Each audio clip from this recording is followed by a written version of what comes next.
Muy buenas tardes a todos, espero que estén bien, espero que hayan pasado un muy buen día y seguiremos con la lectura de la revista Punto Final. Edición martes 26 de mayo de 1970, déjeme anotarlo, 26 de mayo de 1970 y entonces estamos listos para leer. ¿Cómo se llama la revista? Antes o después de las elecciones. General René Schneider, comandante en jefe del ejército. Partamos leyendo. Editorial dice: campesinos, pobladores y estudiantes pasaron a la primera línea de combate en la última quincena. Eso es lo que dice.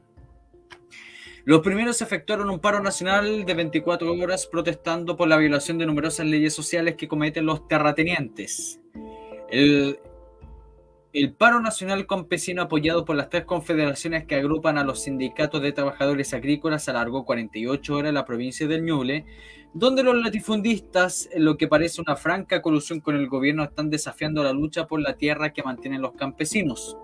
También en la zona sur, más de 600 familias se tomaron 18 hectáreas de terreno en el fondo San Miguel de Talcahuano para levantar sus viviendas. Se trata del Campamento Lenin. Cachen el nombre. Campamento Lenin, que dirige la izquierda revolucionaria, apoyada en 17 sindicatos obreros que integran el Comité de Solidaridad Gremial de Concepción. En Santiago, entre tanto, los pobladores del combativo Campamento 26 de enero, ahora radicado en terreno de la población La Bandera, donde conquistaron el derecho a sitios, fueron nuevamente agredidos por el grupo móvil. Por si acaso, para la gente que no lo sabe mucho, el grupo móvil es como el GOPE. Y esto es interesante que lo tengan en cuenta, que el grupo móvil lo desarticuló Allende y después se volvería a articular, pero Allende desarticuló el grupo móvil, si no me equivoco, en el año 71, si no me equivoco. Pero esto es interesante. ¿Cómo se llama esto? Terreno San Miguel. Toma del terreno San Miguel.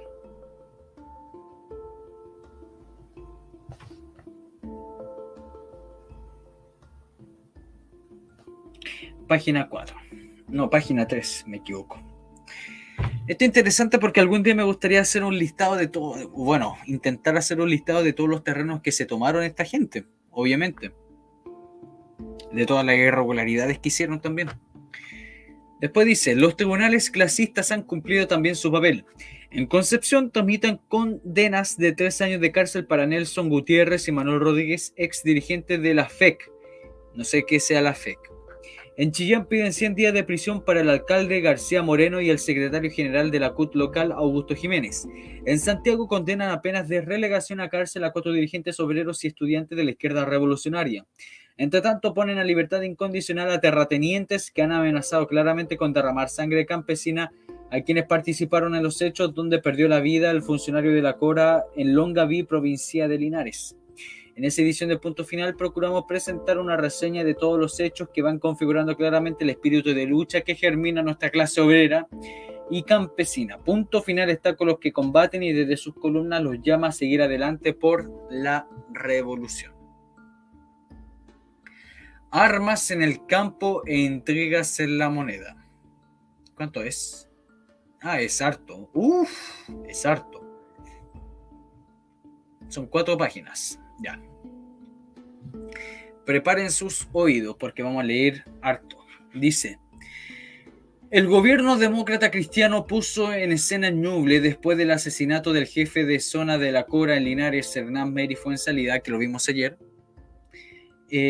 una bien montada pieza teatral. Intentó con ello restaurar su imagen autoritaria frente a los campesinos, ahogar las protestas que sus debilidades crearon en el seno del Partido Demócrata Cristiano y capitalizar en temporada de cosecha electoral los factores políticos que engendró el crimen de Linares.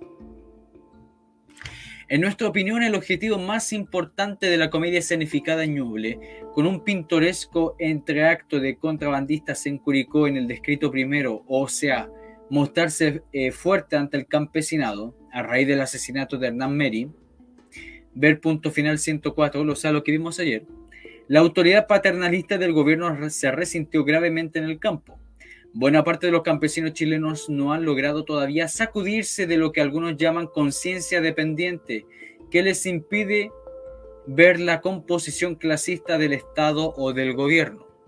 Para ese sector, quizás el más numeroso, el gobierno, no representa a otros grupos sociales, sino que es una entidad autónoma. La democracia cristiana ha tenido buen cuidado de cultivar esa conciencia dependiente que corresponde a su papel de agente de la ideología reformista burguesa. La reforma agraria que ha puesto en práctica y que se ajusta en el planteo kennedista. Recuerden que la reforma agraria viene de John F. Kennedy. Recuerden ustedes que esto viene con la Alianza para el Progreso, con el trato, o sea, con el pacto que firmó Jorge Alessandro Rodríguez. Recuerden que viene de Norteamérica la reforma agraria liberal. Pero obviamente después la reforma agraria también tenía un acervo marxista. Y Jorge Alessandro Rodríguez no hizo una reforma agraria brutal, al contrario. Los marxistas hasta el día de hoy día recuerdan que fue una reforma bastante paupérrima, que dicen que repartió tierras infértiles, que prácticamente no repartió nada. Pero bueno, viene de esa época, por eso se le dice kennedista. Proclamado en agosto de 1961 en Punta Este, no se orienta a liberar al campesinado como sucede en revoluciones agrarias como la cubana o la china, sino a convertirlo en un foso social que impide el asalto proletario hacia el socialismo. En ese sentido, la ADC ha logrado un éxito más que relativo. Va bien. Perdóname, que estaba revisando si estaba funcionando bien el micrófono. ¿A dónde quedé? Hacia el socialismo. En ese sentido, la ADC ha logrado un éxito más que relativo. Este se aprecia en una influencia campesina comparativamente mucho mayor a la que registra el proletariado industrial organizado y entre las capas gremiales de la burocracia. Según cifras de la Dirección General del Trabajo, diciembre de 1968, la Confederación El Triunfo Campesino, manejada en el gobierno a través de la INDAP, agrupa 20 federaciones, 146 sindicatos comunales, 36.440 campesinos que identifican el 52,03% de los obreros agrícolas organizados. La Confederación Campesina Libertad, manejada por la Asociación Nacional de Organizaciones Campesinas, ANOC, y por la Unión de Campesinos Cristianos, UCC, que también muestra la fuente de influencia demócrata cristiana, agrupa a esa fecha 10 federaciones provinciales, 56 sindicatos comunales y 15.172 socios, equivalente a 21,67% de los asalariados agrícolas. La Confederación Campesina e Indígena Ranquil, socialistas, comunistas y mapucistas. Recuerden que mapucistas vienen de Mapu. Una persona el otro día me dijo que se referían a los mapuches. No se refieren a los mapuches, se refiere al Mapu, a la decisión de los demócratas cristianos. Por si acaso, para que no caigan en el error de pensar que son mapuches, no, se refieren al Mapu. Y después el Mapu se va a dividir en el Mapu obrero campesino, pero eso ya es más adelante. Dice, contaba con 13 federaciones, 77 sindicatos comunales, 17.021 asociados, o sea, el 24,31% de los obreros agrícolas. Esto es interesante porque son datos de porcentaje y esto me sirve después para los videos a futuro. Porcentaje.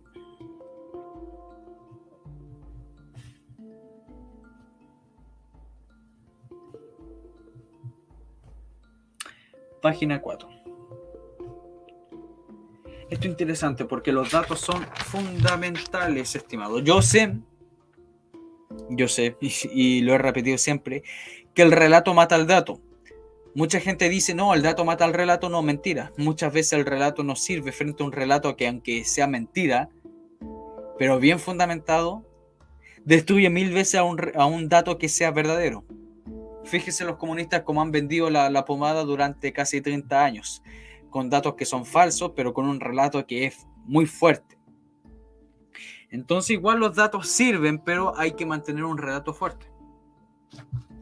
Después dice, al sector campesino dominado directa o indirectamente por la ADC, habría que añadir la Confederación Nacional de Comités, Asentamientos y Cooperativas de la Reforma Agraria o Liberación Campesina, entre comillas, que aunque la escasa significación como instrumento de lucha social, es un excelente apéndice para efectos electorales demócrata cristianos, que derivan de la actividad de Cora o de la INDAP. Según la estadística de la Oficina de Informaciones del Senado, desde 1965 a diciembre de 1969, se han formado 568 asentamientos campesinos con 18.618 familias. La Confederación de Asentamientos se constituyó a septiembre de 1968, afirmando a representar a 20.000 trabajadores de asentamientos, preasentamientos y cooperativas. Los motivos del lobo. Esta clientela electoral, para usar el término partidista usual, tiene como el área de sindicatos industriales o en el de pobladores campo. Este último, donde la DC también ha logrado enclaves importantes un efecto multiplicador. Más de 2,5 millones de personas viven de la agricultura en nuestro país, 30% de la población activa. Interesante, fíjense que para la época del 68, 69, el 30% vivía en el campo. Y para el año de 1868 prácticamente el 90% vive en el campo. Fíjense cómo fue cambiando la composición rural-urbana. Después dice, su imagen populista y paternal ante los sectores campesinos, sin embargo, sufrió serio daño del asesinato del jefe de la Cora en Linares. Siguen repitiendo lo mismo. Perpetrado frente a 200 carabineros al mando de un general. Luego el desplante amenazador de un parlamentario del Partido Nacional que anunció más muertos y que calificó de cuatreros a los funcionarios de la Cora. Porque era verdad, o sea, me refiero, fíjense ustedes, o sea, llega un tipo que es funcionario del gobierno y aparte viene con tipos que son de extrema izquierda a quitarte un campo.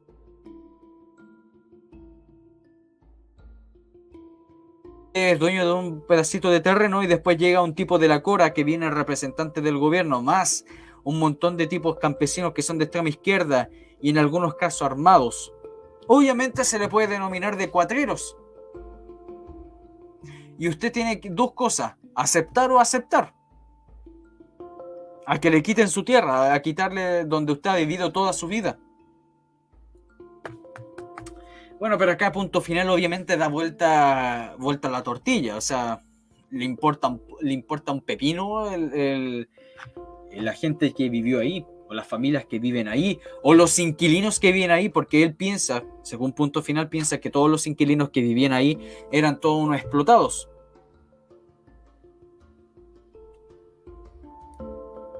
Pero sigamos leyendo. El gobierno se encontró ante un desafío en plena temporada electoral cuando debe cuidar su clientela a la vez de convencer a la burguesía y al imperialismo de su capacidad para seguir conduciendo al proceso que evita una verdadera revolución en el país. La solución a la que echó mano es típica del jesuitismo que inspira la mayoría de sus actos. Fingió un enfrentamiento en Ñuble con los latifundistas hasta descubrió armas en Curicó, 7 rifles, 2 revólveres y 1.470 cartuchos.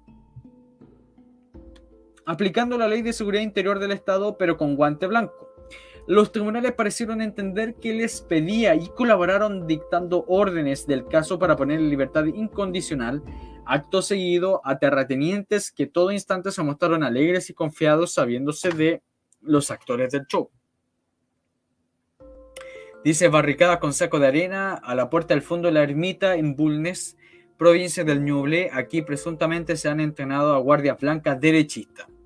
O sea, fíjense ustedes, si un campesino, si un dueño de un pequeño fundo o de un gran fundo pone sacos de arena, ¿por qué creen que lo hacen? Los sacos de arena son para detener balas, entonces, ¿por qué creen que ustedes, piensen ustedes, un latifundista, un dueño de un gran campo o un de un pequeño campo pone sacos de arena para detener balas? Porque estos tipos, aparte de los tipos de la Cora, los tipos que acompañaban a la Cora o los tipos que tomaban terrenos venían armados. No venían con flores, no venían con un saco lleno de tortas para ofrecerle a los dueños de los latifundios. Venían armados. Y entonces obviamente esta gente tenía que prepararse para defenderse. Pero en fin, sigamos leyendo. Perfil del Ñuble.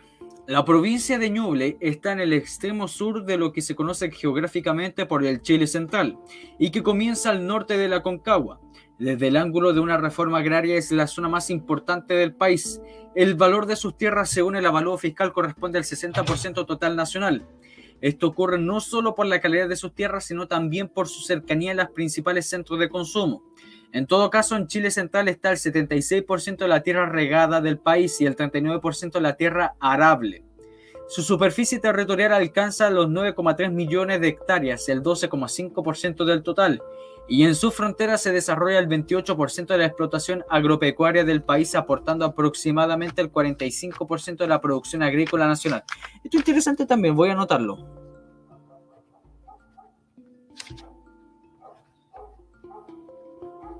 Puede que me sirva en un futuro, porque son datos objetivos, o sea, da igual que lo haya escrito punto final, pero son datos objetivos. Me puede servir en un futuro. Ya en 1966, un organismo de la OEA, el Comité Interamericano del Desarrollo Agrícola, SIDA, siguiendo las recomendaciones de la Alianza para el Progreso, publicó un estudio señalando, cito, en Chile central se encuentra el centro neurálgico de los problemas más agudos de la tenencia de la tierra en Chile y por lo tanto en esta zona deben concentrarse los mayores esfuerzos de una reforma agraria. Esta afirmación del SIDA se basaba en el siguiente dato. El 75% de la tierra arable de Chile central está en el poder de terratenientes propietarios de fondos que van desde 100 a 5.000 y más hectáreas. ¡Wow! Yo soy feliz, yo soy feliz teniendo una hectárea. Una hectárea. Ahí para vivir. Pero 5.000 hectáreas, wow. Eso era los grandes latifundios de antes, incluso más. O sea, hoy día cuando piensa uno, oh, este tipo tiene 50 hectáreas y le dicen latifundista, eso no es un latifundista, ese es alguien que tiene una parcela grande. Pero los latifundistas, los grandes hacendados de antes, o como punto final llaman los señores feudales de esta época, era eso, 5.000 hectáreas. Sigamos.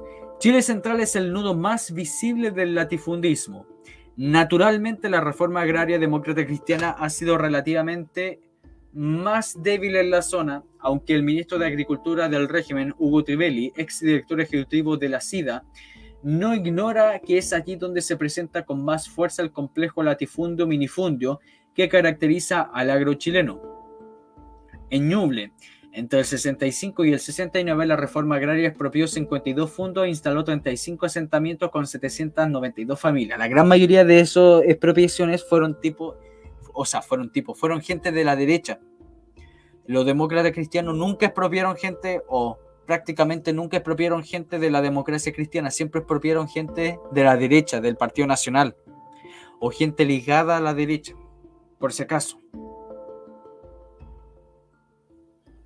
Las expropiaciones afectaron con 39.271,3 hectáreas, de las cuales 18.213,3 eran de secano y 18.058 eran de riego.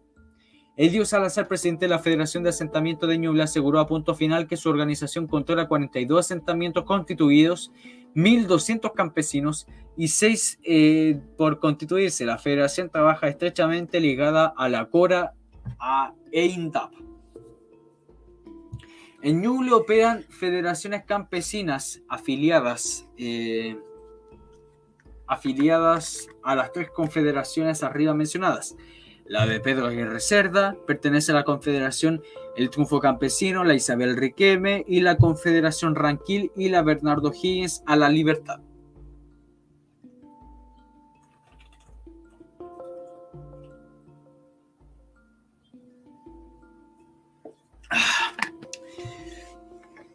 Remojar la garganta para que dure la garganta. Dice, las autoridades de Ñuble nunca han mostrado más amistosas con las organizaciones campesinas. Ya en 1968 los campesinos demócratas cristianos reunidos en Ningüe pidieron al gobierno la remoción del intendente Roberto Casanova de la Barrera, a quien se indicaron como partidarios de los terratenientes. Caso que ocurre en todas las provincias agrícolas. El intendente pro-latifundista de Ñuble sigue en su puesto y el dicto de las órdenes de detención contra los dirigentes del Sindicato de Empleadores Agrícolas, Jorge de la Sota Misón, Renato Gamurre Schleyer, que 4 días después quedaron en la libertad incondicional. Después dice teatro político. El clima de tensión artificial para ocultar sus debilidades lineares se vio favorecido por el gobierno por la existencia en Ñuble de la zona de emergencia. En efecto, desde el 30 de enero en esa provincia que está bajo la autoridad del coronel Washington Carrasco Fernández, jefe del Estado Mayor de la Tercera División del Ejército con sede en Concepción. El coronel Carrasco es el jefe de la zona de emergencia decretada a raíz de una huelga campesina que incluyó a la toma de 211 fundos. 211 fundos para exigir el cumplimiento de las leyes sociales. El presunto enfrentamiento de ahora entre un gobierno popular con latifundistas se originaba en los trámites de la expropiación de 3 fondos: la ermita de la comunidad de Valdivia de la Sota, dividido en 6 predios de hijuelas, de las que se expropian 5 con 750,2 hectáreas, Selva Negra de Samuel de la Sota con 885,6 hectáreas y Roble Sur de Demetrio Sañartu con 200 hectáreas. Son tierras planas, regadas y aptas para el cultivo de remolacha. Este último fondo, Roble Sur, al día siguiente de ser detenido Gasmorre de la Sota, se anunció que quedaban al margen de la expropiación porque el Tribunal Agrario de Ñuble falló en el predio por acogerse a la franquicia del artículo 21 de la Ley de la Reforma Agraria, que excluye los fondos bien trabajados. Quedaban en litigio pues los fondos Selva Negra y la ermita. En el primero trabajaban 18 campesinos en forma permanente y en el segundo 17. Según la ley, ellos tienen prioridad para quedar asentados si la Cora toma posesión de los fondos. Sin embargo, parecen ignorarlo al punto de solidarizar con sus patrones mediante la formación de sindicatos amarillos y la defensa física de los predios. No tengo idea qué significa sindicatos amarillos. Organizado por los latifundistas, esos campesinos levantaron barricadas con sacos de arena, en lo que vimos delante. Cavaron fosos y tumbaron árboles en los caminos de acceso a los fondos a unos 50 kilómetros de Chillán. Obviamente, pues para defender sus propias tierras. O sea, yo me pongo en su lugar. Sí, esa es la cuestión, yo me pongo en su lugar. O sea, que lleguen unos tipos del gobierno a quitarte tu propia tierra. Obviamente uno va a poner todo. Mientras el ministro del Interior hacía declaraciones duras, el jefe zonal de la Cora en Ñuble fue llamado a Santiago. Fernando Marchant había afirmado que la Cora tomaría posesión de la ermita y Selva Negra apenas en la Corte de la Apelación de Chillán se pronunciara en un recurso que la propia Cora presentó contra el dictamen del juez Bulnes, después que la Cora depositó en ese juzgado 10% del valor de los fondos. Selva Negra, por ejemplo, vale 1.510.207,50 escudos. Correspondiente a la cuota al contado que se paga a los expropiados, los terratenientes pidieron que la Cora no tomara posesión hasta que no fueran aclaradas las objeciones de ellos que ponían al monto de la expropiación.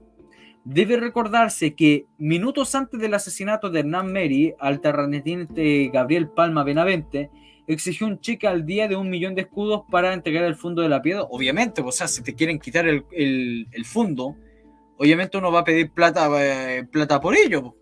Es como que alguien llega a su casa, imagínense ustedes, ni siquiera pensemos en una tierra. Alguien llega a su casa y se la quiere expropiar. Y obviamente uno quiere, oye, ya, pues si me quería expropiar mi casa, entonces págame por mi casa. Es lo lógico, o sea, no, o si no sería un robo. Pero recuerden que los comunistas, los progres, o punto final llama a esta cosa expropiar. Dice después, en realidad la Cora tiene facultades para tomar posesión de los fondos. La ley 17.280 del 22 de febrero de este año le otorgó más atribuciones, reduciendo al 1% de la cuota al contado que debe pagar por fondos subdivididos después de 1965 por latifundistas interesados en burlar la reforma agraria mediante el reparto del fondo entre familiares. Es el caso de la ermita, por ejemplo. La misma ley faculta a la Cora para posesionarse de los fondos mientras el proceso sigue adelante en los tribunales. De modo que si la Cora no ha pasado a controlar Selva Negra y la ermita en Ñuble, es simplemente porque recibió instrucciones superiores de no hacerlo. La comedia no necesitaba llegar a la verosimilitud. Vamos a bajar un poquito. El ministro del Interior ya no necesitaba seguir en su papel de hombre duro con los terratenientes.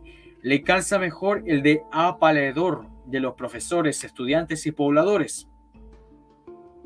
Los latifundistas a su vez lograron demostrar su fuerza utilizando impunemente procedimientos que, imitando en grado menor por la izquierda revolucionaria, provocarían cuando menos la declaratoria del estado de sitio. Rivalizando con la autoridad del gobierno, consiguen ante la conciencia dependiente del campesinado desprestigiar la reforma agraria. Desde luego, los campesinos que luchan por la tierra nunca han gozado de las exquisitas consideraciones que el gobierno DC otorga a los latifundistas. Hace 2 años el Grupo Móvil hizo un alarde bélico para desalojar el Fundo San Miguel en Aconcagua y se entabló un proceso contra más de 30 campesinos. El dirigente de la Confederación Ranquil, Rolando Calderón, socialista, vive la clandestinidad para evitar una pena arbitraria. En Casahue, provincia de Cautín, el Grupo Móvil desalojó un fondo ocupado por campesinos en huelga. En la confusión, uno de los carabineros mató a un sargento. 5 dirigentes fueron torturados. La senadora María Elena Carrera ha denunciado sin ser escuchada que existen campos de entrenamiento de Guardia Blanca en Los Ángeles, Puerto Varas y Bulnes. Si en los fondos La Ermita y Selva Negra había armas, perfectamente pudieron ser llevadas a otro lugar. Punto final recorrió la zona en la que no se observaba ninguna vigilancia policial mientras las autoridades anunciaban que estaban prácticamente acordonadas. Ocurre que los terratenientes no necesitaban armas para defenderse de una reforma agraria que les arruine. Ni la policía ni el ejército son sus enemigos. Las armas de que se aprovisionan los aprestos en el interior de los fondos, los entrenamientos de la Guardia Blanca. Bueno, recuerden que las Guardias Blancas son todos estos grupos que los comunistas les tienen un pavor gigantesco, que vienen desde la época de las grandes huelgas de finales del siglo XIX, siglo XX. Tengo un video si les interesa para entender un poco de las Guardias Blancas, que simplemente eran ciudadanos que buscaban defender su propiedad, nada más, que tenían un gran espíritu patrio y nada más que eso. Pero obviamente esta gente piensa que las Guardias Blancas son un grupo ultra fascista de la extrema derecha y piensa en ello. Pero obviamente en esta zona que buscaban expropiarle sus tierras, no eran guardias blancas, eran simplemente gente y campesinos y inquilinos, gente que no querían que les quitaran sus tierras, porque obviamente sí. Piense usted, si usted es dueña de un fondo, que dentro de ese fondo tiene gente viviendo, no solamente su familia, sino gente arrendatario, inquilino, incluso peones o gente que usted le cedió un pedazo de terreno para que viva, y el gobierno amenaza con quitárselo, obviamente esa gente que aparte de su familia vive dentro de su terreno, va a buscar a defenderlo porque va a quitarle su pedacito de tierra. Y entonces punto final llama a esa gente que busca defender ese pedacito de tierra que se lo cedió un gran hacendado, un gran latifundista, Guardia Blanca. Y no estoy diciendo que ser Guardia Blanca es algo malo, al contrario. La gente que perteneció a la Guardia Blanca y en su momento a la milicia republicana fueron gente patriota que no quería que los comunistas o que los socialistas o que gente totalitaria llegase al poder. Eran gente patriota, nada más que eso. Sigamos, dice, aunque quisieran, ellos saben que nada pueden contra el poder del fuego. No digamos del ejército que solo en 1964 y 65 compró 20 tanques M26 y 30 tanques M41 de la Fuerza Aérea, que nada más que un helicóptero norteamericano compró 37 desde 1969, sino simplemente el grupo móvil equipado con armas de fuego de la OTAN y tanquetas lanzagranadas. La belicosidad terrateniente tiene por objeto amedrentar a los campesinos y a funcionarios correctos para sacar el mejor precio posible a sus fondos cuando les llegue, si les llega, la hora de expropiación, incluso como Linares chantajeara antes de asesinar. El actual gobierno no es enemigo de los latifundistas. El presidente Frey ha dado reiteradas seguridades a los terratenientes que trabajan bien en sus fondos. En Ñuble, el caso del Roble Sur, excluido del cuadro, y lo prueba. La Ermita y Selva Negra, en cambio, son fondos que hasta un lego entiende que están semi-abandonados o mal explotados. Los campesinos de la zona viven en un estado de miseria abismante. La escuelita primaria número 30 que atiende a los niños de ambos fondos es una casa ruinosa que carece hasta de vidrios, que se llueve entera y donde 4 maestros, incluyendo uno anormalista que vive como pensionista en la casa de una familia campesina, hace una labor heroica para educar a los niños que caminan kilómetros en busca de instrucción. Los salarios de los campesinos son 6 y 9 escudos diarios, el valor de 2 cajas de cigarrillos. Los trabajadores más conscientes son enviados a las tareas más duras, en el punto más lejano de los fondos, mientras las mujeres son víctimas de vejámenes, sus aves de corral envenenadas, etc. Los latifundistas se valen de toda clase de artimañas para ganarse la confianza de algunos explotados. Recurren a los regalos, camisas, zapatos, vestidos para las mujeres y radios transmisores. O se valen de falsos funcionarios de la Cora que visitan los fondos anunciando que si se realiza expropiación los inquilinos quedarían cesantes. Los campesinos ignoran que tienen prioridad al formarse un asentamiento. Si todo falla, está la violencia física para aplastar a los rebeldes. Para eso son las armas y es dudoso que, salvo a algunos hombres de absoluta confianza, los latifundistas las entreguen a los campesinos que están en cualquier instante pudieran darse cuenta de la verdad y volverse contra ellos.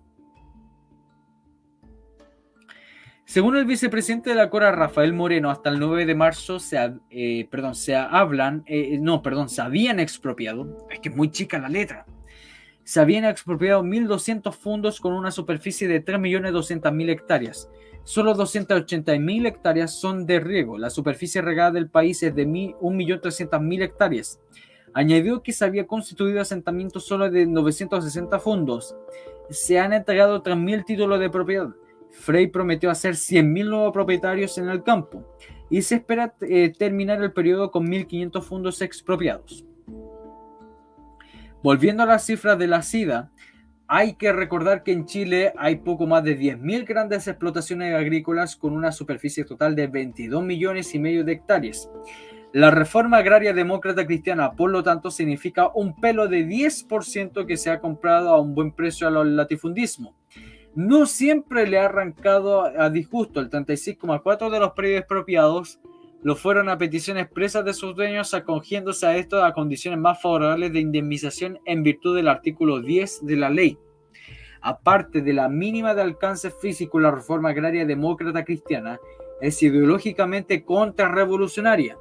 Tiende, y lo está consiguiendo en una medida que examinaremos en otro artículo, a crear una mentalidad de pequeño propietario, bloqueando su incorporación al campo revolucionario. Los campesinos asentados abandonan la lucha que deficiente o todo orientaba al sindicato y asumen respecto a los voluntarios que trabajan en los asentamientos y una conducta que suelen recordar a los antiguos patrones. Por otro lado, se le asigna un papel de clientela del Estado populista y este preserva mucho de la conciencia dependiente entre ellos. Desde luego, el proceso de cambios en el campo no conduce al socialismo, sino a fortalecer al sistema capitalista. Los latifundistas más listos, o sea, aquellos integrados en el moderno complejo agrícola industrial, entienden el verdadero cauce kennediano. Recuerden que kennediano viene de Kennedy. En la reforma agraria, en la misma provincia elegida como escenario de la última pieza central del gobierno, la cooperativa agrícola remolachera Ñuble Limitada consume el 60% del crédito agrícola de la región.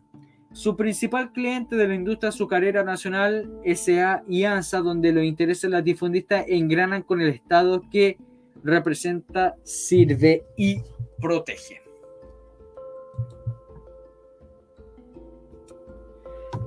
Saludo a todas las personas que están llegando. Bienvenidos.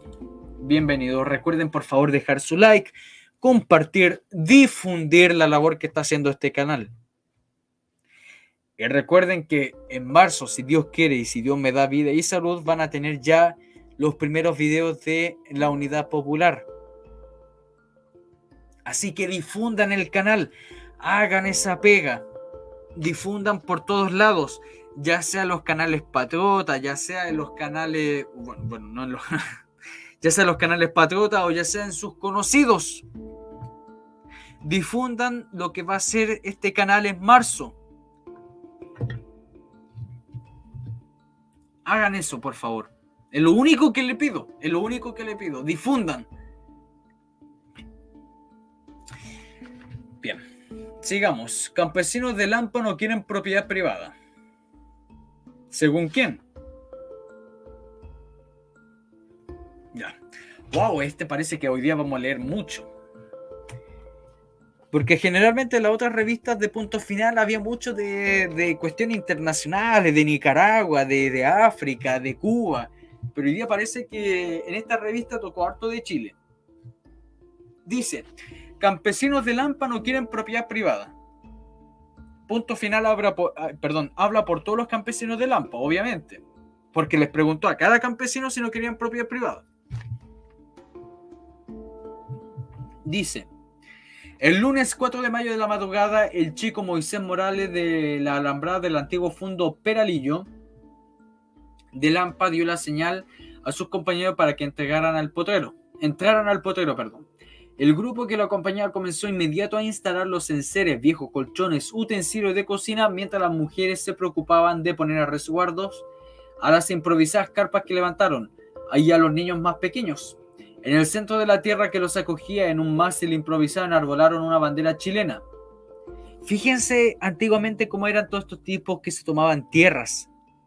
Todos estos tipos que eran marxistas de la época antigua. No estoy diciendo que eran los grandes patriotas, pero tenían una bandera chilena. Hoy día los marxistas, los tipos progres, influenciados también por el globalismo, hoy día se meten la bandera, ustedes saben dónde.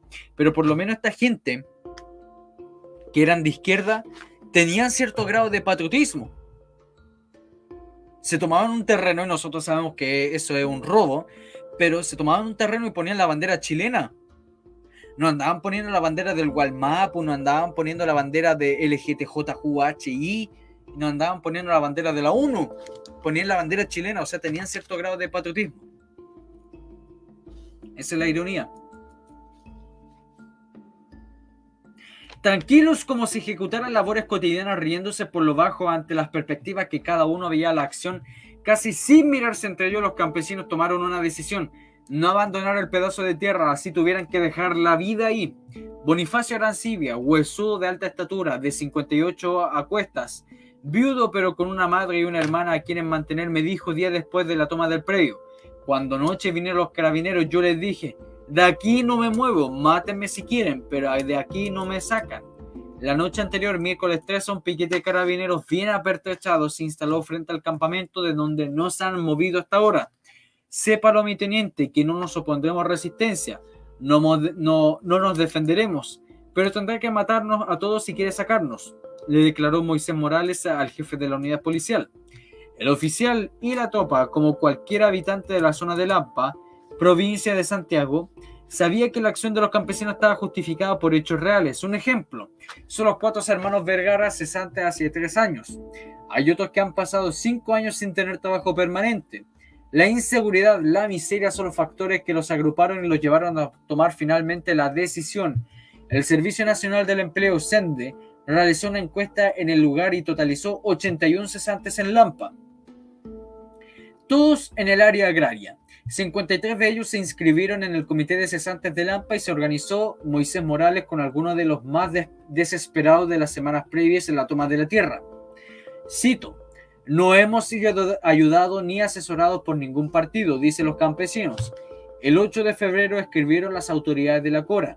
Como ya lo hemos dicho claramente en otras oportunidades, no queremos que nos regalen la tierra ni pretendemos ser sus dueños individuales. No nos interesa el fruto que podemos sacar de ella. En el 66 fueron expropiados el Fundo Peralillo y la Hacienda Los Vargas de Joaquín Cervero y Gonzalo Barrios, respectivamente. Ambos eran latifundistas más extensos y mal explotados de la zona, de 3.000 cuadras cada uno. ¡Wow! 3.000 cuadras, imagínense. Uno feliz con una cuadra. Imagínense ustedes tener en su casita al medio, una cuadra de terreno. Una cuadra de terreno tener ustedes, imagínense. Y esta gente tenía 3.000 cuadras. Lo que dicen los comunistas, quiero dejar algo claro. Lo que dicen los comunistas sobre algunos latifundios que producían mal la tierra es verdad, por si acaso. Había muchos latifundios que tenían grandes tierras sin ocupar, sin producir, y había muy mala producción. No por nada en el gobierno de Frei se tuvo que importar mucho trigo de afuera, porque se había perdido el trabajo latifundista tradicional que existía ya desde los años de 1800, 1900, hasta 1940. Los grandes latifundistas producían grandes cantidades de trigo. Pero ya en los años 60, no sé por qué, no les voy a decirle la razón, pero no sé por qué en los años 60 los grandes latifundios ya no producían esa cantidad de trigo que producían antes y tenían que importar de afuera. Y esa es una justificación e incluso un argumento que usan los comunistas para decir, por esa razón nosotros expropiamos las tierras, porque no la producían bien.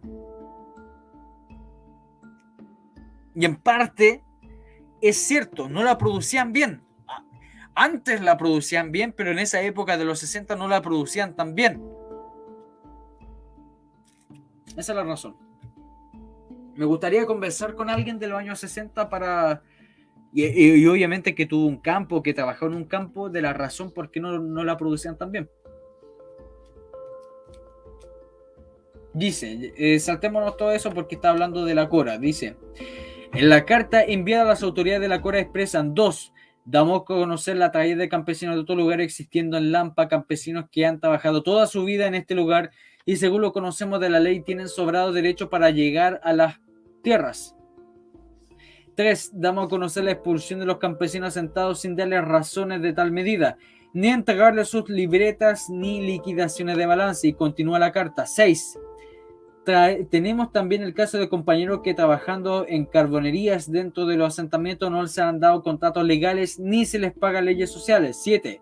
El alcalde de Lanta, un asentado señor Julio Carreño, militante del Partido Demócrata Cristiano, nota de punto final, tiene y ha tenido contratados compañeros sin pagarle las leyes sociales ni hacerle contratos de trabajo. La carta está firmada por Moisés Morales, José Yáñez y Bonifacio Arancibia. Esta situación arbitraria fue reconocida por el propio alcalde de Lampa, que el 7 de abril del presente año le escribió a Felipe Amunátegui, subsecretario de Agricultura, que se permite hacerle presente que por tener que ir al 12º Congreso Nacional de Municipalidades que se inicia hoy en Viña del Mar, no le fue posible acompañar en su oficina al comité de cesantes de Lampa. No obstante, le asiste la absoluta certeza de lo justo que es que se ayude a este comité por la angustiosa situación porque están pasando. La tramitación que habían sufrido los campesinos a esta fecha era antigua. En septiembre y octubre de 1969 hicieron gestiones ante la Cora, Ministerio del Interior y Ministerio de Agricultura, sin ningún resultado. Al tomarse la tierra, la Federación Campesina Eduardo Frei, dirigente de la Confederación El Triunfo Campesino oficialista, firmaron un acuerdo con el ministro Hugo Trivieli, según el cual los cesantes de Lampa fueron divididos en los 3 grupos y repartidos en 3 asentamientos distintos. El acta firmada por Luis Vilche de la Federación Eduardo Frei y Ramón Velázquez de la Confederación El Triunfo no fue conocida por los afectados. Se hizo sin consultarlos y los campesinos lo rechazaron. El sábado 16 de mayo firmaron una acta interna y en el campamento del asentamiento ocupado, de que reproducimos fielmente según su ortografía y redacción, dice: los compañeros que firman y a continuación se comprometen a mantener el objetivo con que se decidió tomarse este predio. Primero, ubicado en la comuna de Renca, Fundo Peraliño. Objetivo: primero, mantenerse en este predio en forma indefinida hasta conseguir los títulos de dominio de este terreno, los cuales se trabajarán en forma cooperativa y colectiva. Sobre las bases mencionadas, estamos dispuestos a seguir agotando a todos los medios que permitan la solución del problema, siempre que se respeten los planteamientos de los campesinos. Bueno, saltémonos todo lo demás porque después sigue hablando sobre la explotación y todas esas cosas. Esto me interesa porque recuerden ustedes que está el campamento 26 de enero, ¿cierto? Y desde el campamento 26 de enero empieza a hablarse de los tribunales populares, que nosotros ya lo leímos hace unos 4 o 5 días atrás. Pero, ¿qué es lo que... ¿Cuál es la diferencia con el campamento Lenin? ¿O es exactamente lo mismo? ¿Es la misma forma de lucha o hay algún planteamiento distinto? Y eso es lo que vamos a averiguar. Campamento Lenin, experiencia de la lucha obrera. 600 familias que carecían de vivienda se tomaron 18 hectáreas del fondo San Miguel en la comuna de Talcahuano. Una semana después luego de aguda tensión provocada por el cerco policial que levantó el grupo móvil, impidiendo incluso el acceso de alimentos, obtuvieron su primera victoria. La delegación zonal del Ministerio de Vivienda y Urbanismo, en vista de la decidida actitud de los pobladores, accedió a llegar a la solución. Las 600 familias podrán radicarse en los terrenos que se tomaron y levantar sus viviendas. El campamento Lenin de Talcahuano se inspira en el ejemplo que ha dado los sin casa del campamento 26 de enero. ¡Wow! ¡Qué bueno! Página 10. Esto es interesante porque después sirve para futuro para entender cómo se tomaron las demás casas en la Unidad Popular. Recuerden que todavía estamos leyendo nosotros el periodo de Frey. Estamos al final del periodo de Frey.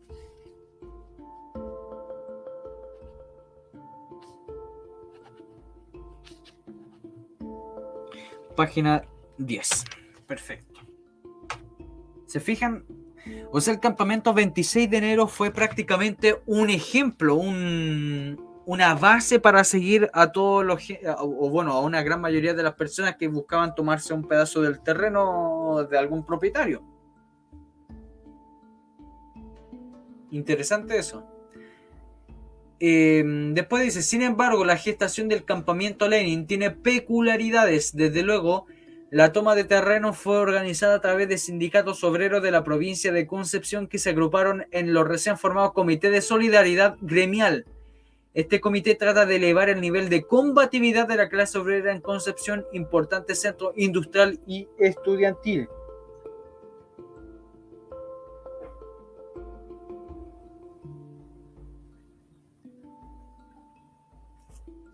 Bajemos esto, a ver.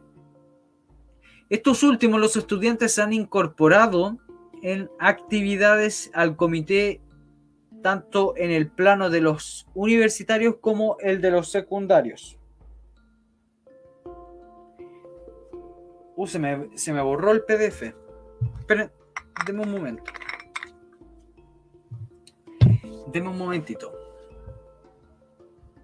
No sé si se ve bien. A ver, déjeme revisar el StreamYard porque se me borró un poco. Sí, funciona bien. Y ahora sí, no se puso borroso el PDF, como que se quiso quedar despegado. Estos últimos, los estudiantes se han incorporado activamente al comité tanto en el plano de los universitarios como el de los secundarios. La ocupación de 18 hectáreas del Fondo San Miguel por las 600 familias fue apoyada con una huelga y desfiles callejeros por la Federación de Estudiantes de Concepción, FEC, y la Federación Provincial de Estudiantes Secundarios. Asimismo, los universitarios participaron en la toma de terrenos e instalaron campas para prestar atención médica de otro tipo.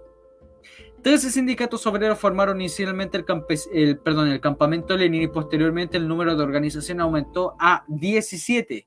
Entre ellas se cuenta el Sindicato de Empleados y Obreros del reaccionario diario El Sur de Concepción, que desde sus columnas atacó duramente la situación producida en Talcahuano.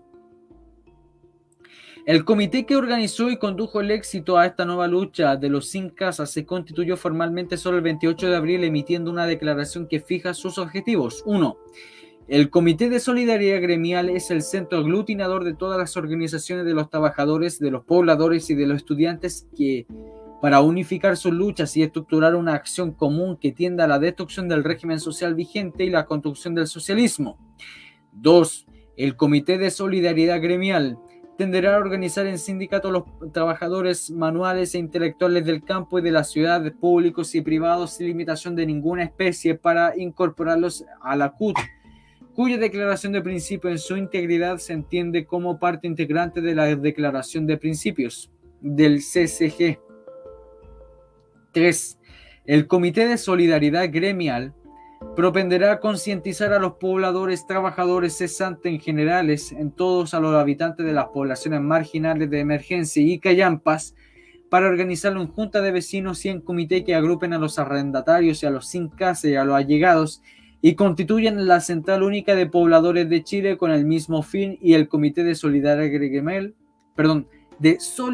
Gremial y proveerá la integración de sus cuadros en los actuales de Junta de Vecinos, Comité de Barrios, Centro de Madres, Culturales y Deportivos ya existentes. 4.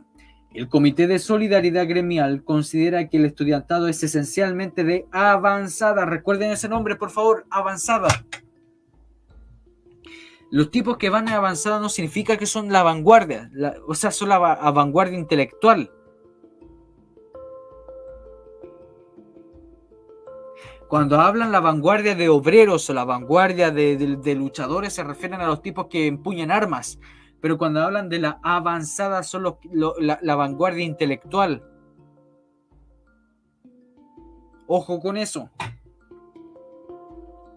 El Comité de Solidaridad Gremial considera que la solidaridad es la forma más eficaz para estructurar la acción común de los trabajadores, pobladores y estudiantes en su enfrentamiento con el orden capitalista, entendiendo esta solidaridad como la adhesión fraternal y permanente de los unos a la causa de los otros y de todos a la causa del socialismo.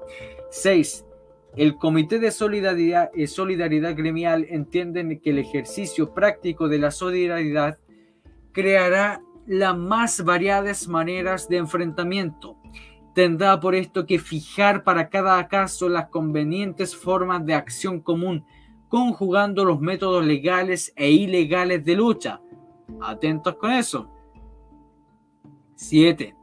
El Comité de Solidaridad Gremial declara que la tarea de edificar una sociedad socialista no solo importa recoger los valores de nuestra tradición histórica, sino que formar la conciencia de que tal edificación requiere un hombre nuevo. Esto es, luchador y forjador abnegado, estudioso, disciplinado y consciente. La crisis habitacional de Concepción es tanto o más aguda que en otras provincias del país. La proyectada toma de terrenos en el Fondo San Miguel de Talcahuano se filtró y llegó a oídos de familias que también carecen de viviendas, pero que no estaban afiliadas al Comité de Solidaridad Gremial. Es así como pocas horas antes de llevarse a cabo la ocupación del 7 de mayo, unas 30 familias llegaron a su cuenta al Fondo de San Miguel e instalaron sus carpas. De inmediato eligieron una directiva provisoria y bautizaron el pequeño campamento con el nombre del senador comunista Jorge Montes.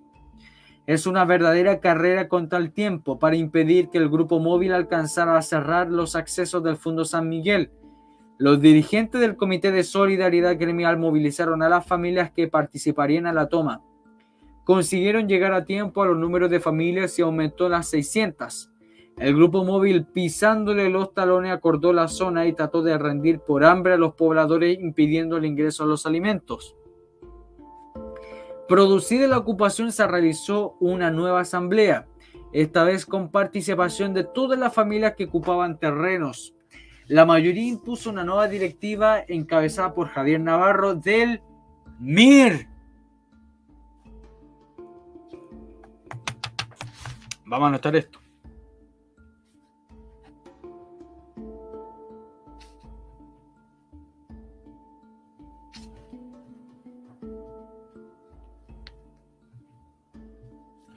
Esto es importante.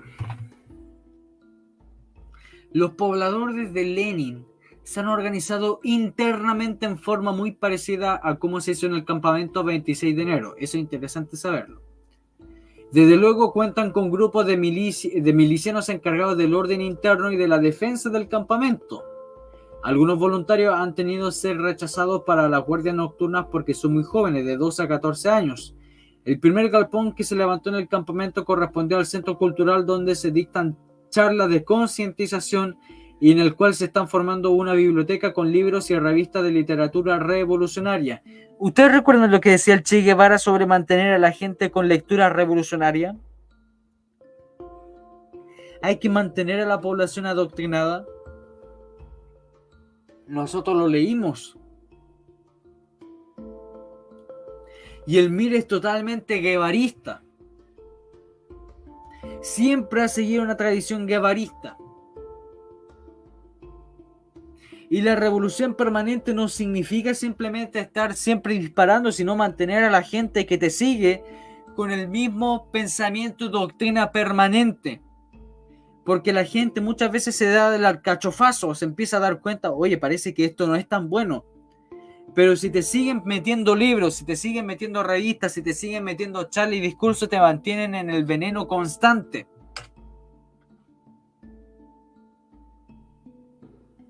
Por eso Almira hace eso. El tercero será una escuela para niños y adultos. Los alumnados de la Escuela de Periodismo han instalado una oficina de información y propaganda que afronta ahora la publicación de un periódico interno, la construcción de las viviendas provisorias, la atención de la olla común, 7 fondos de aluminio que humean noche y día, el corte de leña y otras labores son afrontadas de la comunidad por los pobladores en perfecta disciplina, orientados por los jefes de las milicias. Banderas chilenas y retratos del Che Guevara y Lenin se ven en todas partes, junto con la febril actividad de los pobladores que ahora sonríen confiados, seguros de la primera victoria que verá seguida por nuevos triunfos. ¿Qué es lo que le dije yo? Saludos Jackie67. Bienvenida. Por casualidad la vi. Saludos a toda la gente que está llegando y que va a ver el directo. Por favor, déjenle su me gusta, por favor. Y al final del directo, comenten algo, porque esto le puede llegar a más gente. Me impresiona que a la gente no le interesa. Tanto hablan de la unidad popular y no le interesa este periodo. Y a la vez no le interesa. Pero sigamos, da igual. Esto es de Ecuador, no nos interesa. Justicia de clase, los trabajadores siempre pierden. Acá hay una crítica, saltémonos esto, no nos interesa. Desarrollo y socialismo. No, pero está hablando siempre de lo mismo, de la CEPAL, ya lo leímos la última vez. Acá está hablando de Vietnam. Esto es del cine, saltémonos el cine, a quien no nos interesa el cine. Esto es teoría marxista, fíjense cómo punto final siempre mantenía teoría marxista. Fíjese usted cómo punto final siempre mantuvo presente la teoría marxista. No la cambió. Siempre se mantuvo de la misma línea.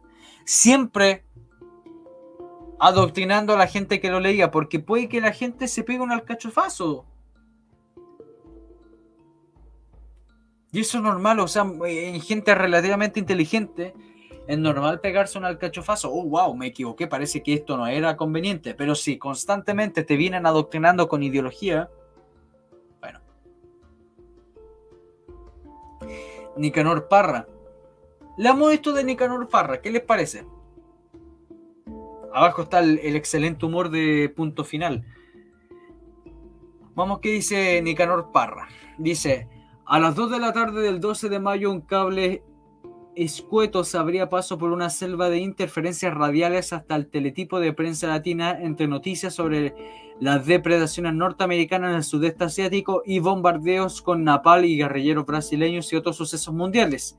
La noticia recogía en seco un comunicado firmado por la dirección de la Casa de las Américas en La Habana, dirigido por el poeta chileno Nicanor Parra. Su texto completo es el siguiente, dice: consideramos incompatible su participación como jurado en la Casa de la América con su presencia en la Casa Blanca, más aún en momentos en que el imperialismo acrecienta su criminal agresión contra intelectuales, estudiantes, obreros que se oponen monstruosa la intervención armada en Indochina. Dice: stop. Armada en Indochina, stop. Parece que está mal escrito. Dice, no sé si se refiere a stop de parar o se refiere a la palabra esto. Parece que se refiere a esto. Armada en Indochina, esto entendiendo la única posición admisible. Si era esto, está mal escrito. Esto entendiendo la única posición admisible, estar junto a los pueblos de Vietnam, Camboya, Laos, con intelectuales, estudiantes y obreros norteamericanos, comunicándoles que queda en efecto la invitación para integrar el jurado premio Casa de las Américas, dirección de la Casa de las Américas. En realidad, la historia del coqueteo de Nicanor Parra con algunos organismos oficiales de la metrópoli imperial comenzó muchos antes de culminar en el noviazgo actual. Al parecer, estos esponsales fueron confirmados con su reciente visita a la Casa Blanca, invitado a un té ofrecido por la primera dama de los Estados Unidos, la señora Nixon. El matutino gubernamental La Nación publicaba en su edición 5 de mayo de la página 7 una foto tomada de la Casa Blanca con su corresponsal epígrafe en la que se ve la primera dama entregando un obsequio al sonriente Nicanor Parra, amparada en la mirada vigilante de un edecán militar del recinto presidencial norteamericano. La foto no era acompañada como se estira por un crédito alguno de ninguna agencia internacional de noticias, ya que fue distribuida por la United States Information Service. Me faltó eso. USIS, organismo que canaliza también operaciones psicológicas de la CIA. En esa primera semana de mayo de unos 70.000 efectivos norteamericanos invadían Camboya y Nixon se vio enfrentado automáticamente a una violenta repulsa internacional y a su propio país. Mientras Nixon ordenaba la represión contra los estudiantes norteamericanos, asesinando a 4 de ellos en la Universidad de Kent, Ohio, eran puros hippies por si acaso. El antipoeta Parra tomaba con Mr. Patrice Ryan de Nixon en la Casa Blanca. Hacía mucho tiempo desde hace unos huevos fritos con Belaunde, no sé qué sea Belaunde, que la poesía no se arrastraba tanto. Parra, al igual que los otros, es cierto, no le había hecho ningún asco a publicar El Nuevo Mundo, revista fundada por la CIA bajo la máscara 4, cuando no de la Fundación Ford. Ojo que la Fundación Ford acá en esta época supuestamente era del imperialismo y hoy día es la que financia todo el progresismo. Ojo con eso. Pese a denuncias internacionales reiteradas, a Chile tampoco vaciló a aceptar el contrato con una universidad norteamericana, ni a vender poemas de la publicación Review the Center de Inter-American Relations, ni a cartearse con el ilustrado anticomunista y contrarrevolucionario ahora en el país, Emilio Rodríguez Monegal. Antiejemplo de este mismo sujeto del imperialismo pidió el poeta Gonzalo Rojas en un libro sobre Octavio Paz, conociendo la amistad entre ambos. Rojas se negó a las razones obvias. Estos lazos con Estados Unidos, al parecer, fueron enmarañando al poeta cuando se produjo la débil reforma universitaria. Parra renunció a la dirección de un departamento de la Facultad de Filosofía y Educación, disgustado por el exiguo cogobierno estudiantil. Juntos sí, pero no revueltos, proclamó él, agregando a un párrafo del inglés que el Mercurio publicó gozosamente la crónica bilingüe. Tanta ambigüedad ante la que no se podía aducir inocencia se transformaría en poesía. Cuba sí, yanquis también. Lástima es que la revolución cubana no coincide con la sospecha de coexistencia de Parra. Les dijo no. De todas maneras, quizás por buena voluntad, Parra fue invitado como jurado del concurso Casa de las Américas de este año. Nicanor escutaba, dice, voy a Estados Unidos primero y después voy a Cuba. Se cumplía su artefacto imposible, pero la casa desconocía la primera parte del plan de Parra. No hubiera perdido el tiempo de otra manera. Parra, para explicar su buena estrella con Dios y el diablo, gustaba decir que era el regalón del tal y el cual persona. Lamentablemente la revolución no tiene regalones, tiene principio y amigos, pero su organismo no tolera chantajistas. Aún no hay bandera blanca en el continente. A pesar que algunos agiten pañuelitos. Antes de partir a Estados Unidos, Nicanor Parra dejó un recuerdo suyo. Participó en la lista demócrata cristiana en las elecciones de la SECH. Si al instalar la montaña rusa, Parra pretendió cobrar la entrada del mundo entero y jugar a la apariencia al ganador, al menos en la SECH perdió. La mona vestida de seda mona se queda, ni los votantes oficialistas creyeron en su nueva mutación. Y la peor derrota de su camelónica e interesada coexistencia la sufrió con la revolución. O sea, le estaban diciendo a Parra que era un amarillo.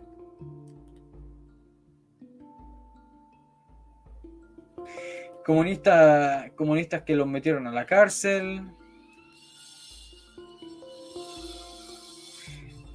Esto es de la prensa. A ver qué más. La elección, golpe antes y después. Esto es importante. ¿Y qué más hay después de esto? Ya, esto después de esto no hay nada, parece debajo del poncho latifundista. O sea, se burlan del latifundista como que está lleno de armas. O sea, por defender su tierra es prácticamente un bárbaro.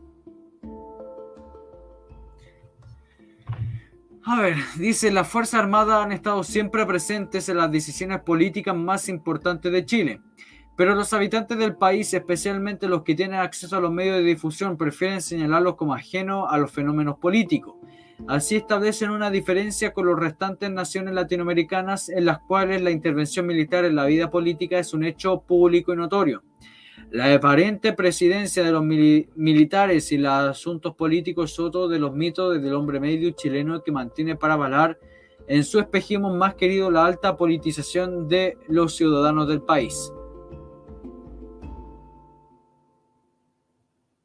A ver, hablan de la burguesía, el ciudadano chileno, bla, bla, bla, bla, burguesía, acá sí. Bajemos aquí un poquito, saltemos. Hay que ir saltándonos un poco, porque cuando empiezan ya con la burguesía, el ataque del imperialismo y todo eso, no lo saltamos.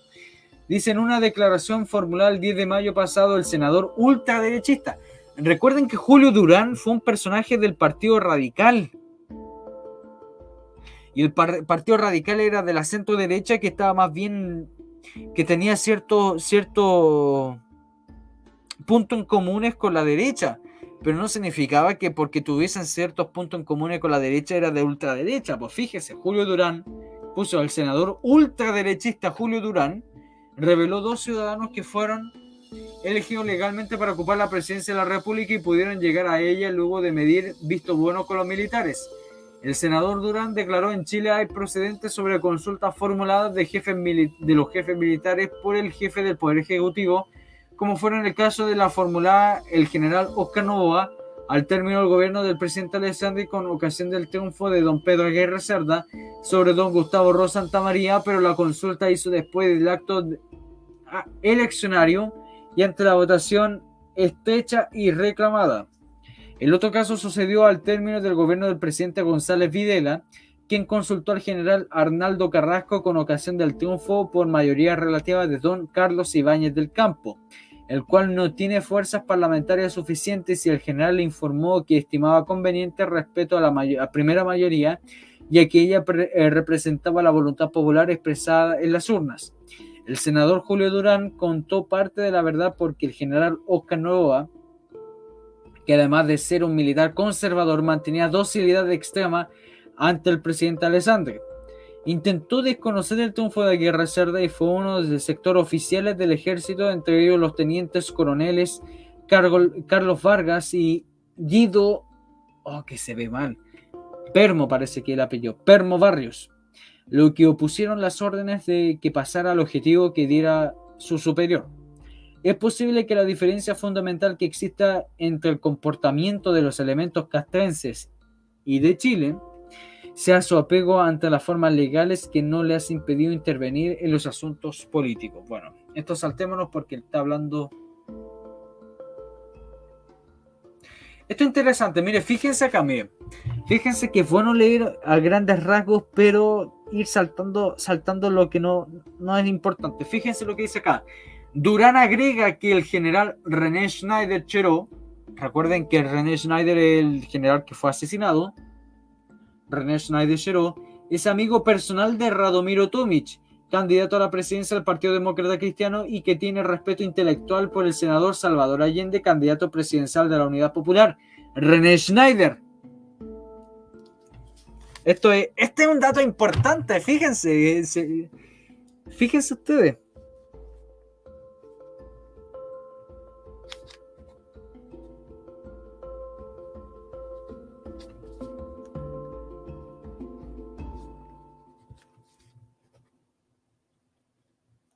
Página 31.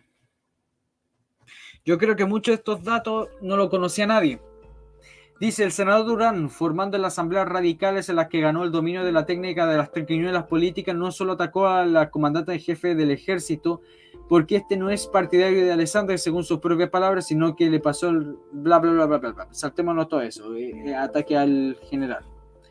Bla, bla, bla, bla, bla, bla, bla, bla, bla.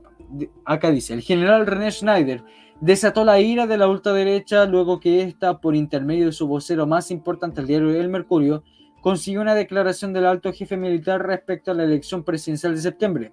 Consultar general Schneider al respecto el 8 de mayo por el mencionado matutino de ultraderecha. Según punto final, el Mercurio era de ultraderecha. El ejército es garante de una elección normal, de que asuma la presidencia de la República en quien sea elegido por el pueblo, en mayoría absoluta o por el Congreso Pleno, en caso de que ninguno de los candidatos obtenga más del 50% de los votos. Mire, fíjense ustedes cómo ya desde este momento empezaba a existir la doctrina Schneider.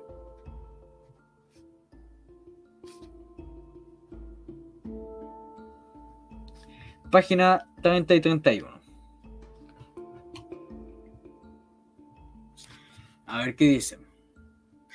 El Partido Democracia Radical, colectividad formada por los elementos más conservadores del antiguo Partido Radical dominado por el senador Julio Durán, dijo sobre las declaraciones del general Schneider que aun cuando en su contenido no expone ninguna idea que pudiera tildarse de contraria a la letra de la Constitución política, ella importa una indebida intromisión en el acto eleccionario. Ya. Pasemos acá. El ministro consejero de la Embajada de Estados Unidos de esa época, Joseph J. Hova, que además era el hombre de la CIA en Chile, jugó un rol destacado en el cambio de frente a los políticos de la oligarquía y la burguesía chilenas, con una intervención directa y decisiva, para la cual contó esencialmente con el apoyo del presidente del Banco Francés e Italiano para la América del Sur, el expresidente de la República, Gabriel González Videla. Dice, en la declaración el senador Julio Durán dijo, si al término del gobierno del señor Jorge Alessandri y después de la derrota del candidato del diputado del Frente Democrático en Curicó, el general en jefe, que creo que era el señor Isurieta, hubiera hecho de oficio misma la declaración desafortunada del señor Schneider, con el cual se habría convertido de hecho en generalísimo de mi campaña presidencial.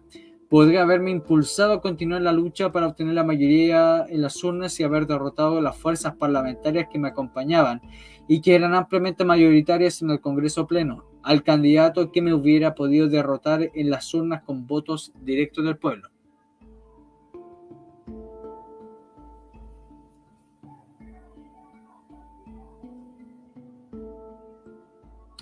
Dice pues, el senador Durán no desaprueba la intromisión de los uniformados a la política, ya que él mismo revela que si hubiera tenido el apoyo de ellos en el 64, habría continuado la lucha. El locuaz parlamentario ha puesto sobre la mesa algo que se ha manejado desde algún tiempo para callado. Durán aparece en la corriente de los que piensan en que la necesidad de un golpe de Estado después del 4 de septiembre, una vez que se conozca el resultado de la elección directa. En la ultraderecha hay dos corrientes, una de la que dibujó el senador Durán, revelada con su afirmación que a él le parece normal que consulta a los militares después de la elección directa de los ciudadanos, y otra que considera peligroso para los intereses que están en juego que llega a la elección. Dentro del Mercurio, ambas corrientes están reflejadas. Una observa el rector René Silva Espejo, amigo personal del actual presidente de la República, otra el subdirector mismo del diario, Arturo Fontaine, que fue subsecretario de Hacienda cuando era titular de esa cartera Jorge Prat, connotado fascista, quien en el 54 instó oficialmente al presidente de la época, general Ibáñez, a dar un autogolpe. El presidente Frey, que prepara su campaña presidencial para el 76, es contrario a impedir que se desarrolle la elección presidencial. En La Moneda se comenta que hay dos situaciones en la historia del Perú que sirven para ilustrar a la de Chile.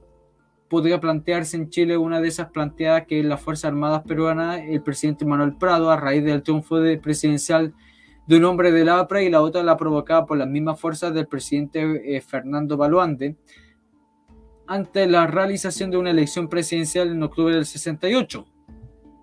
Prado dejó el poder antes del atropello castrense. Bueno, están hablando de una cuestión peruana. Veamos esto es importante sobre el naranjazo y sobre Tomic. Dice, la ultraderecha presiona para que se produzca este año el mismo fenómeno del 64 que determinó el entendimiento de los intereses imperialistas con la oligarquía y la burguesía criollas con el triunfo del populista Eduardo Frei. La ultraderecha necesita en el 70 un naranjazo. Así se denomina al argot político una elección como la que en marzo del 64 precipitó el vuelco del derechista en favor del candidato único. El ansiado naranjazo no aparece, la ultraderecha se impacienta con las declaraciones del general René Schneider a distancia. Algunos creen que la precipitación de una elección complementaria en la inhabilidad del parlamentario puede convertirse en el esperado naranjazo.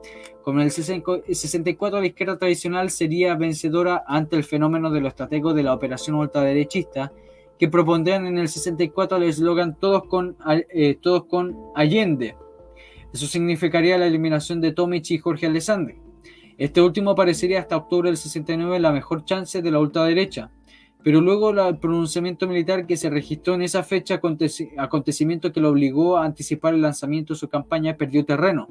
En cambio, experimentó un mejoramiento de la postulación de Radomiro Tomic, hábilmente proyectada en el terreno de la izquierda, maniobra ya desarrollada de la burguesía y el imperialismo en la campaña del 64.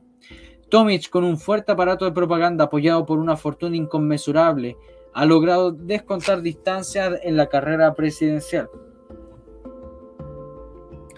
Tomic y el engaño. Con un lenguaje ambiguo como el de Frei en el 64 consigue desorientar a la masa trabajadora sobre la cual esencialmente ejerce influencia en la propaganda de sus enemigos de clase. La televisión, la radio, el cine, la prensa escrita y la misma educación que se imparte en los colegios básicos medios tienden a conformar en Chile una mente conservadora cuyos frutos se cosechan en los limpios comicios. En la actualidad, Tomic y su comando basado exclusivamente en la propaganda ha logrado concentrar el debate político sobre la lucha en el frente agrario, como si se tratara del gran dilema de Chile. Así como en el 64 Salvador Allende, con su pronunciamiento sobre la necesidad de nacionalizar el cobre, obtuvo la lucha presidencial, se hiciera sobre él el dilema real: intereses nacionales versus intereses imperialistas norteamericanos. En 1970, el tomicismo ha conseguido el dilema electoral que se concentra en la lucha entre sectores industriales desarrollistas, capitalistas, aumentados por la literatura de la CEPAL, y los minoritarios grupos feudales parapetados en la extrema derecha, una ultraderecha de corte fascitizante.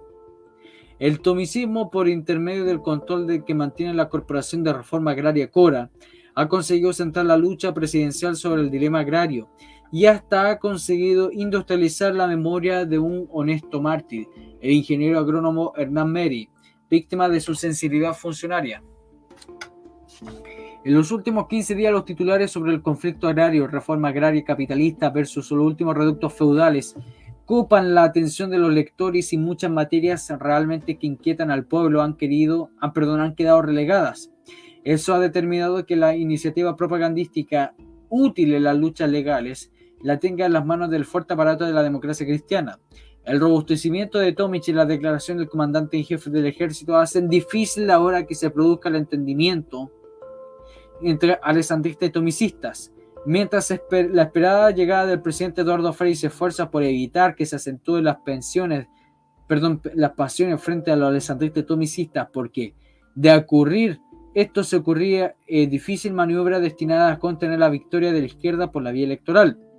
La falta de este entendimiento coloca el golpe de este Estado como alternativa indispensable, lo que no agrada a Frei, el que está construyendo su plataforma para 1976, y para eso necesita algunas cosas: que Tomic no sea elegido, que sea derrotado Allende y que no se produzca un golpe de Estado que le cubra el aprobio. Pero esto último será resuelto de acuerdo con las necesidades más apremiantes y los intereses económicos del imperialismo y la burguesía chilena. Esto está sumamente interesante.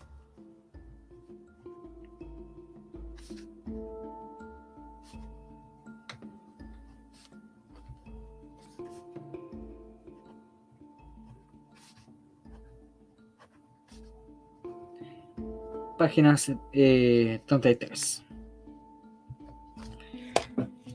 Ya. Esto no nos sirve, y acá hay una foto de punto final. Bien, terminamos. Bien, vamos a saludar. Veamos, ¿quién llegó?